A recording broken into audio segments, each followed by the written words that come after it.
The psychology of money, book summary इन हिंदी। अगर मैं आपसे पूछूं, दो लोगों की सैलरी एक जैसी है, दोनों की उम्र भी लगभग बराबर है, दोनों एक ही शहर में रहते हैं, लेकिन 15 साल बाद एक करोड़पति बन जाता है और दूसरा हर महीने ईएमआई भरने के लिए संघर्ष करता है।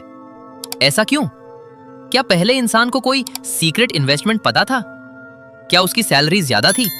या फिर वो गणित में बहुत तेज था? नहीं, असल फर्क पैसे में नहीं था, फर्क था उसकी सोच में। और यही इस किताब द साइकोलॉजी ऑफ मनी की सबसे बड़ी सीख है। आज की इस वीडियो में हम इस पूरी किताब को आसान हिंदी में समझेंगे। अगर आपने इस वीडियो की सीख अपनी जिंदगी में लागू कर ली तो हो सकता है आपकी कमाई तुरंत न बढ़े, लेकिन पैसे को संभालने का तरीका हमेशा के लिए बदल जाएगा। तो वीडियो को आखिर तक जरूर देखिए, क्योंकि आखिरी सीख शायद सबसे ज्यादा आपकी जिंदगी बदल सकती है। नमस्कार दोस्तों, आज हम बात करेंगे मॉर्गन हाउसल की दुनिया की सबसे लोकप्रिय पर्सनल फाइनेंस किताब द साइकोलॉजी ऑफ मनी की।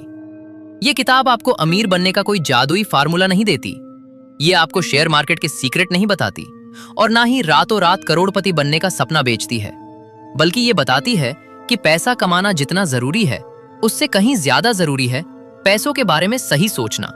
क्योंकि पैसा सिर्फ कैलकुलेशन का खेल नहीं है, ये इंसानी व्यवहार का खेल है और इंसान हमेशा लॉजिक से नहीं बल्कि अपनी भावनाओं से फैसले लेता है। यही कारण है कि कई बार बहुत पढ़े लिखे लोग भी पैसों में गलतियां कर बैठते हैं और कई साधारण लोग बिना ज्यादा पढ़ाई के भी अच्छी दौलत बना लेते हैं। चलिए अब किताब की पहली सीख समझते हैं। लेसन 1, पैसा ज्ञान से नहीं व्यवहार से बनता है। हम में से ज्यादातर लोग सोचते हैं अगर हमें इन्वेस्टिंग सीख गई, स्टॉक मार्केट समझ आ गया तो हम अमीर बन जाएंगे। लेकिन मॉर्गन हाउसल कहते हैं दुनिया के कई सबसे बुद्धिमान लोग भी अपने पैसों के मामले में गलत फैसले लेते हैं। क्यों?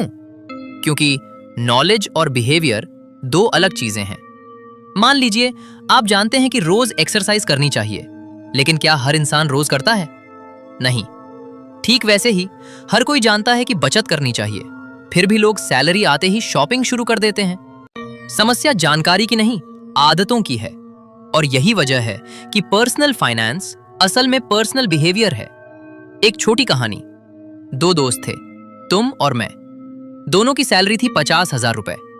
तुम हर महीने नई चीजें खरीदते थे, नया मोबाइल, महंगे जूते, वीकेंड पार्टी और ईएमआई पर नई बाइक। दूसरी तरफ मैंने फैसला किया कि चाहे कुछ भी हो, हर महीने अपनी इनकम का 20% बचाऊंगा। शुरुआत में हम दोनों की जिंदगी लगभग एक जैसी दिख रही थी, लेकिन 10 साल बाद तुम अभी भी ईएमआई भर रहे थे और मेरे पास अच्छी सेविंग और इन्वेस्टमेंट्स थी। फर्क कमाई का नहीं था, फर्क बिहेवियर का था। लेसन 2, लक और रिस्क को कभी मत भूलिए। अब सोचिए, अगर कोई इंसान करोड़पति बन गया, क्या इसका मतलब उसने हमेशा सही फैसले लिए? जरूरी नहीं। कई बार किस्मत भी बहुत बड़ा रोल निभाती है। इसी तरह कई मेहनती लोग असफल भी हो जाते हैं, सिर्फ इसलिए क्योंकि समय उनके पक्ष में नहीं था। इसलिए कभी किसी की सफलता देखकर उसे भगवान मत बना दीजिए और किसी की असफलता देखकर उसे निकम्मा मत समझिए। हर कहानी के पीछे कुछ हिस्सा मेहनत का होता है और कुछ हिस्सा किस्मत का। इस बात को समझ लेने वाला इंसान घमंडी भी नहीं बनता और मुश्किल समय में टूटता भी नहीं। जब भी आपको सफलता मिले तो विनम्र रहिए, और जब असफलता मिले तो खुद को पूरी तरह दोष मत दीजिए। बस सीखिए और आगे बढ़िए, क्योंकि फाइनेंशियल जर्नी 100 मीटर की रेस नहीं बल्कि मैराथन है। अगर अभी तक की बातें आपको समझ आ रही हैं तो कमेंट में लिखिए बिहेवियर ग्रेटर देन इनकम। इससे मुझे भी पता चलेगा कि आप वीडियो को ध्यान से देख रहे हैं। अभी तक हमने समझा कि पैसा सिर्फ ज्ञान का खेल नहीं बल्कि व्यवहार का खेल है, और यह भी कि सफलता में मेहनत के साथ किस्मत का भी बड़ा रोल होता है। लेकिन अब हम उस सीख पर आते हैं जिसने इस किताब को दुनिया की सबसे बेहतरीन पर्सनल फाइनेंस बुक्स में शामिल कर दिया। लेसन 3, इनाफ, जानना ही असली अमीरी है। मॉर्गन हाउसल कहते हैं दुनिया में बहुत से लोग इसलिए नहीं हारते क्योंकि उनके पास पैसा कम होता है, वे इसलिए हारते हैं क्योंकि उन्हें कभी लगता ही नहीं कि अब मेरे पास काफी है। जरा सोचिए, अगर किसी इंसान के पास 50 लाख है तो उसे 1 करोड़ चाहिए। 1 करोड़ मिलने के बाद 5 करोड़ चाहिए, फिर 10 करोड़, फिर 100 करोड़, और ये दौड़ कभी खत्म नहीं होती। यही लालच कई बार इंसान से ऐसी गलतियां करवा देता है जो उसकी सालों की मेहनत एक पल में खत्म कर देती हैं। एक सफल बिजनेसमैन था। उसके पास अच्छा घर था, लग्जरी कार थी और करोड़ों की संपत्ति थी। अगर वो वहीं रुक जाता तो पूरी जिंदगी आराम से जी सकता था। लेकिन उसे लगा थोड़ा और। उसने बहुत बड़ा जोखिम लिया, उधार लेकर निवेश किया। कुछ समय तक सब अच्छा चला, लेकिन फिर बाजार बदला और कुछ ही महीनों में उसने अपनी लगभग पूरी संपत्ति खो दी। समस्या ये नहीं थी कि उसके पास कम था, समस्या ये थी कि उसे कभी लगा ही नहीं कि उसके पास इनफ है। इसलिए हमेशा खुद से पूछिए, मुझे वास्तव में कितने पैसों की जरूरत है? हर अवसर का पीछा करना समझदारी नहीं है, कभी कभी रुक जाना भी जीत होती है। लेसन 4, कंपाउंडिंग दुनिया का 8वां अजूबा। अब एक सवाल, अगर मैं आपको 2 विकल्प दूं, पहला आज ही 10 लाख रुपए, दूसरा एक छोटा सा बीज जो हर साल लगातार बड़ा होता जाएगा। अधिकतर लोग पहला विकल्प चुनेंगे, लेकिन दुनिया की सबसे बड़ी दौलत दूसरे विकल्प से बनती है। इसे कहते हैं कंपाउंडिंग। कंपाउंडिंग का मतलब छोटे छोटे फायदे जो समय के साथ पहाड़ बन जाते हैं। निवेश ही नहीं, आदतें भी कंपाउंड होती हैं। अगर आप रोज सिर्फ 30 मिनट नई चीज सीखते हैं तो 1 साल बाद आप वही इंसान नहीं रहेंगे जो आज हैं। अगर आप रोज 100 रुपए बचाते हैं तो शुरुआत में फर्क नहीं दिखेगा, लेकिन 5 साल, 10 साल, 15 साल बाद यही छोटी आदत बड़ा बदलाव बन जाती है। मॉर्गन हाउसेल कहते हैं, ज्यादातर लोग कंपाउंडिंग की ताकत इसलिए नहीं देख पाते क्योंकि वे बहुत जल्दी परिणाम चाहते हैं। उन्हें लगता है 3 महीने में कुछ नहीं हुआ तो शायद तरीका गलत है, जबकि असल जादू आखिरी वर्षों में दिखाई देता है। क्या आपने बैम्बू ट्री के बारे में सुना है?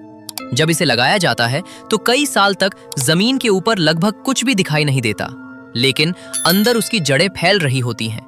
फिर एक समय ऐसा आता है जब वही पेड़ कुछ ही हफ्तों में कई फीट ऊंचा हो जाता है।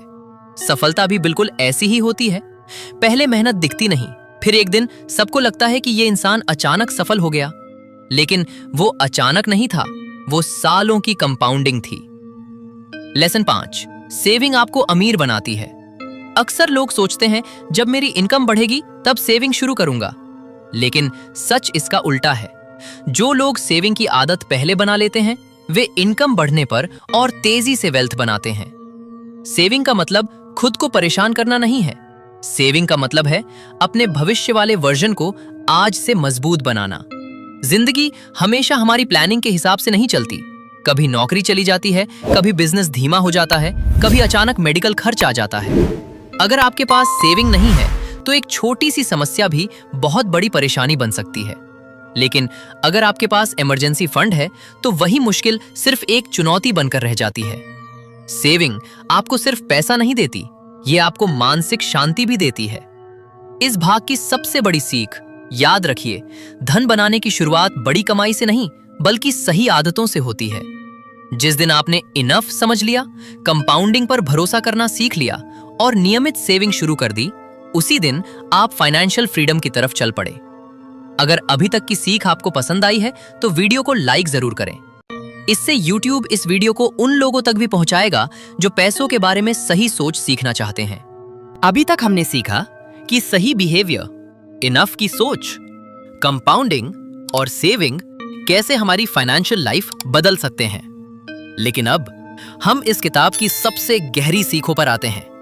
यकीन मानिए, अगर आपने सिर्फ ये आखिरी 10 मिनट समझ लिए तो शायद पैसे को देखने का आपका नजरिया हमेशा के लिए बदल जाएगा।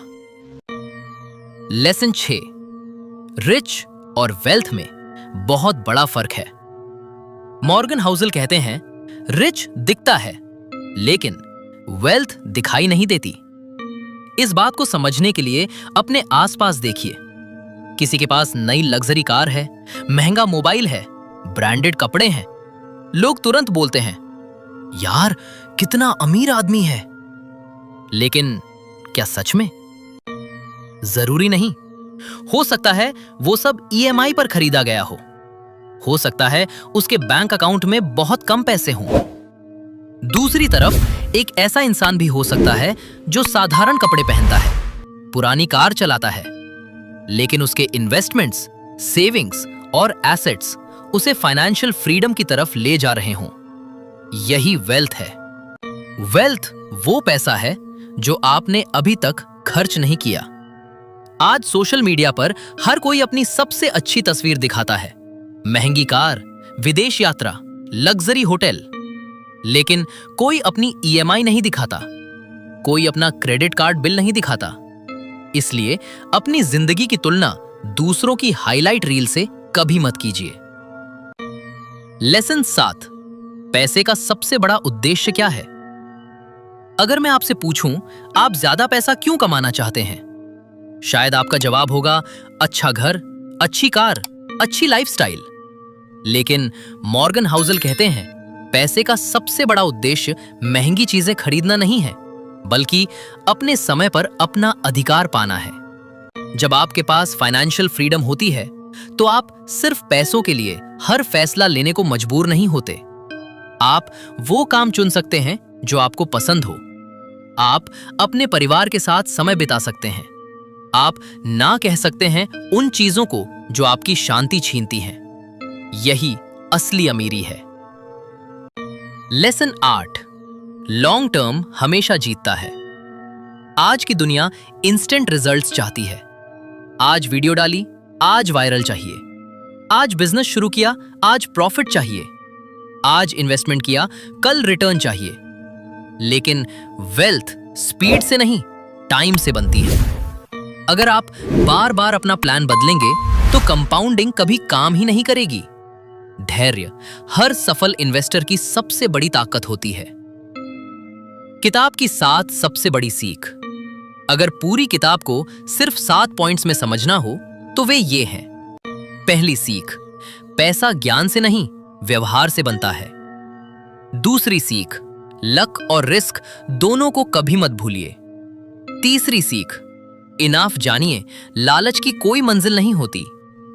चौथी सीख, कंपाउंडिंग पर भरोसा रखिए। छोटे कदम समय के साथ बड़े परिणाम देते हैं। पांचवी सीख, इनकम से पहले सेविंग की आदत बनाइए। छठी सीख, रिच दिखना आसान है, वेल्थ बनाना मुश्किल, लेकिन वही सही रास्ता है। सातवीं और आखिरी सीख, पैसे का उद्देश्य दूसरों को इंप्रेस करना नहीं, बल्कि खुद को फ्री करना है। दोस्तों, अगर इस किताब से सिर्फ एक बात याद रखनी हो तो वो ये है, आपकी फाइनेंशियल सक्सेस इस बात पर कम निर्भर करती है कि आप कितना कमाते हैं और ज्यादा निर्भर करती है कि आप अपने पैसों के साथ कैसा व्यवहार करते हैं। धीरे चलिए, लेकिन लगातार चलिए, क्योंकि धीरे बनने वाली दौलत अक्सर सबसे लंबे समय तक टिकती है। अगर आपको ये किताब पसंद आई और आप इसे पूरी पढ़ना चाहते हैं तो मैंने द साइकोलॉजी ऑफ मनी का Amazon लिंक नीचे डिस्क्रिप्शन में दिया है। अगर आप उस लिंक से किताब खरीदते हैं तो आपको कोई अतिरिक्त पैसा नहीं देना पड़ेगा, लेकिन उससे मुझे थोड़ा सा एफिलिएट कमीशन मिल जाएगा, जिससे ऐसे ही फ्री और क्वालिटी कंटेंट बनाने में मदद मिलेगी। अगर आप किताब पढ़ सकते हैं तो मैं जरूर रेकमेंड करूंगा, क्योंकि हर बार पढ़ने पर इससे एक नई सीख मिलती है। अगर इस वीडियो से आपको एक भी नई सीख मिली हो तो वीडियो को लाइक जरूर कीजिए।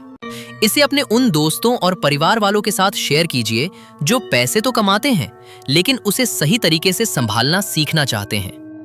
और अगर आप ऐसी ही आसान हिंदी में book summary, online earning, business और फाइनेंशियल फ्रीडम से जुड़ी वीडियोस देखना चाहते हैं तो किसे शिशिर के चैनल को अभी सब्सक्राइब कर लीजिए। मैं आपसे अगली वीडियो में मिलूंगा। तब तक याद रखिए, पैसा आपकी जिंदगी नहीं बदलता, पैसों के बारे में आपकी सोच आपकी जिंदगी बदलती है। धन्यवाद।